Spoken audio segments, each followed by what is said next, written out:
I remember this one. So Yep.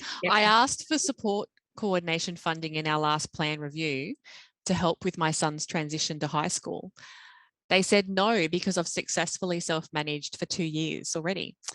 That's got nothing to do with why I'm asking for support coordination. This actually came in, the same scenario came in different words, but 3 times, Carolyn, this one. So I'm sure this is nothing new to you. So yeah, let's break it down for everyone. Yeah, and look, and honestly, one of the reasons why Plan Help does a lot of private consulting work is because of this particular scenario where people are at a transition point, they need support coordination, but haven't actually managed to get it put through a plan for whatever reason that happens to be. So, but you're right, self-management and the skills needed to do that versus what a support coordinator can help you with a transition point are very different from a parent's perspective. Absolutely. From an agency perspective, it's often seen around capacity to do things. So if you can self-manage, of course, you can navigate a change, you'll be fine, you don't need support, is the approach that is often taken. So that we do know, so the NDIS released their new quarterly report yesterday. Appears to be around 43-46% of plans have support coordination in them. So we know that the agency is not necessarily against support coordination as a thing or something to put into plans. It's just around how do you demonstrate that need for it.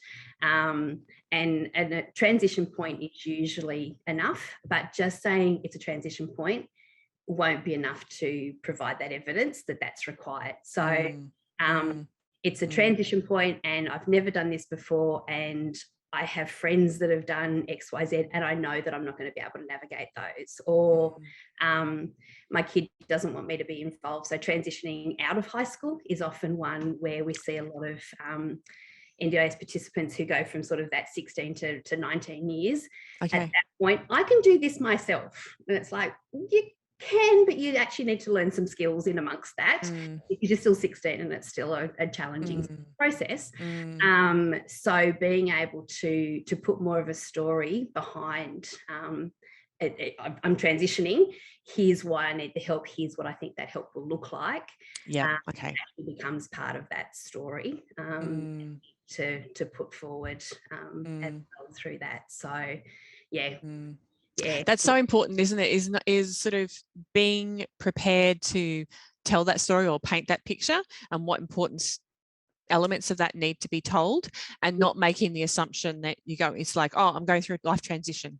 And not making an assumption that the planner or the LAC on the other side of that conversation are actually joining all those dots. There's no assumption that they should do that. We have to be able to do that. And I think that's the challenging thing as a parent, because when we talk to each other, we know that there's the difficult points. We know that even just having someone else to bounce ideas off of is a really, really useful thing to be able to do. So even if we do, as the agency says, we have the capacity because we've self-managed, we can do this, we still need to have some of those conversations. And some of those conversations can't be had just within our natural networks. They expose vulnerabilities that we're not keen to do. We actually need a professional relationship at times as well. So excellent. Great. Thanks for that.